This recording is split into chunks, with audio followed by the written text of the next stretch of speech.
So Jon Jones has supposedly retired from the UFC, and I do not believe it. I don't think Jon Jones is retired. There's a couple of reasons why. We are going to go through the whole Jon Jones retirement today, but let's start off with Dana White, who broke the news at UFC Fight Night Azerbaijan, where he announced the retirement of Jon Jones. Jon Jones called us last night and retired. Jon Jones is officially retired. Tom Aspinall is the heavyweight champion of the UFC. Now, this is massive news in the world of MMA. Jon Jones, the greatest of all time. I know people will disagree with me on that statement, but the amount of title defenses he's had, 2-division world champion, the names on his resume, you don't have to like him to appreciate the stuff that he's actually done in the sport. He is the GOAT. He just is. But Jon Jones' retirement being announced by Dana White, UFC Fight Night Baku, this was at the post-fight press conference, but it took Dana White 9 minutes to announce this retirement. Now, this is massive news. Jon Jones retiring in the world of MMA, and Dana White didn't start off with that at all. At all. He didn't start off with that. In fact, it actually took a media member to ask him about the Jon Jones situation for Dana White himself to bring up that Jon Jones is retired, which that in itself is weird. But as you've seen, Dana White did announce that Tom Aspinall is now the new heavyweight champion. Tom Aspinall took to social media to talk about this announcement. He said, "For you fans, it's time to get this heavyweight division going. An active undisputed champion, which I can't wait to see Tom Aspinall back. He is one of the most entertaining fighters right now on the UFC's roster. But inactivity isn't the biggest issue with the heavyweight division. I mean, it doesn't help. The heavyweight division in itself is shit. Like, once Tom Aspinall beats Ciryl Gane in his next fight, what else is there? Waldo Cortez Acosta beats Sergey Pavlovich. Almeida gets to fight him. Like, the division itself is just destroyed. Obviously, this didn't help it with there not being a championship to fight for, and it was being stalled out because of fights. R.I.P. John, whoever that guy is. But there's more to it than just not having the belt being defended. Obviously, this will help it, and I'm looking forward to seeing him back. But the UFC need to try and get out there. And honestly, I wouldn't mind if they done like a Dana White Contender Series, not an Ultimate Fighter. That show's just dead in the water. But a Contender Series that's just surrounded about heavyweights. Bulk up the heavyweight division. Try and get these heavyweights out of other organizations. Get them back into the promotion. And try and build a heavyweight division that people actually care about, because as of right now, nobody gives a shit about the division. Nobody actually cares, really. The only fight that anybody cared about was Jones versus Aspinall, and even now, we now know what's happening. The fight's not happening next. And it was just getting to the point where it was being really outplayed and just boring, if you know what I mean. Like, is it happening? Is it not happening? It was so overplayed that I was kind of already over the fact that the fight wasn't happening. But this is why I think the Jon Jones retirement isn't true. Read this right here. So, Jon Jones is facing a misdemeanor charge of leaving the scene of an accident in February. Police investigating the crash came across a woman in the front passenger seat of one of the cars, exhibiting signs of significant intoxication and lacking clothes from the waist down. Bruh. Now, you probably heard that, lacking clothes from the waist down, and instantly thought that can't be Jon Jones. We know he bats for the other team, but there's more to it. The woman reportedly said Jon Jones was the driver, but fled the scene on foot. This is typical Jon Jones fashion. He's known to do this.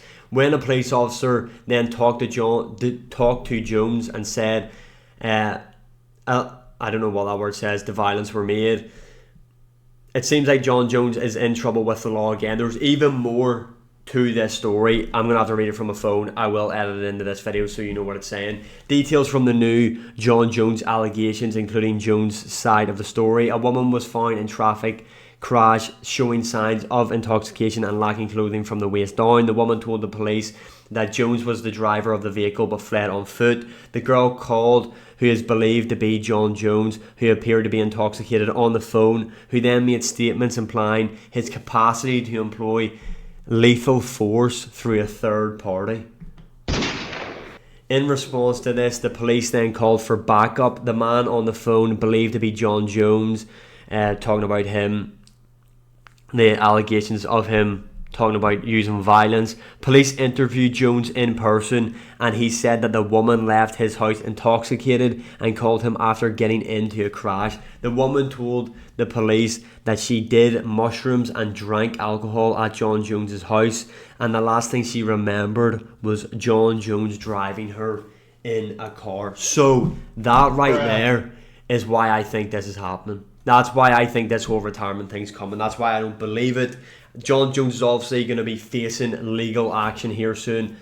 There's no way that this is right, this retirement. I mean, Jon Jones, one of the biggest names the sport has ever seen, and just out of nowhere, 9 minutes into an interview of UFC Fight Night Baku, the retirement's announced. Just something's not right about that. This is what I think is happening with this Jon Jones situation. So I think the UFC... Also, another thing to talk about, Dana White did kind of confirm what Ariel Helwani had been saying for a while, is that the UFC offered Jon Jones the fuck you money that he wanted. For those who remember, Jones asked at the post-fight press conference to UFC 309 to be offered fuck you money for him to fight Tom Aspinall.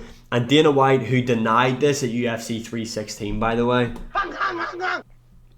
ended up saying at this press conference that it was true that Jon Jones was offered this fuck you money, and he did agree to fight Tom Aspinall. That is key to this. He actually did agree to fight him, and then for some reason decided against fighting Tom Aspinall. And the reason why I think this whole situation is happening now, it's like a fake retirement, so Jon Jones can go and handle this business that he's going to have with the law, where he's going to be in the courts, he's going to be facing the justice system, and I think Jon Jones is going to be out for a while. I know he is getting up there in age now, so this genuinely could be a retirement, but I don't think it is. I think he'd already agreed to fight Tom Aspinall at a certain price. I think the reason why this is all coming out now is the legal action. Jon Jones knows he's not going to be able to train for this fight for a while. The UFC have been like, right, you've taken the piss now, we are going to have to strip you of the title. Even though he said he didn't care about being stripped of the title, there's no way Jon Jones' ego would have allowed that. So I think Jon Jones, instead of being stripped of the title, has decided to retire, so he's technically still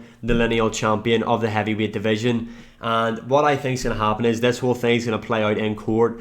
Aspinall is going to get a win over Ciryl Gane. I think Jon Jones, who wanted 6 months to train for Tom Aspinall, I think he is going to be in camp training while all this shit's going on in the background. Once he gets cleared or whatever happens, and Aspinall has another title defense, and the UFC move over to Netflix, I then think Jon Jones versus Tom Aspinall will still happen. Now, this might be a bit of a reach and might not be happening, but I just think there's so many signs leading to this retirement not being real. The fact that it took Dana White so long to announce it, how big Jon Jones is in terms of name value, he's the go-to the sport, the amount of glazing that Dana White had been doing for Jon Jones as well.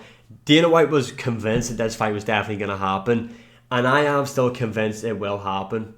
I am convinced that we will see Jon Jones back inside the UFC octagon. He's still got one more fight left on his contract as well.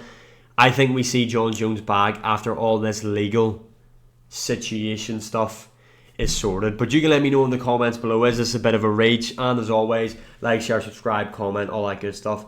And I'll see you all again in the next one.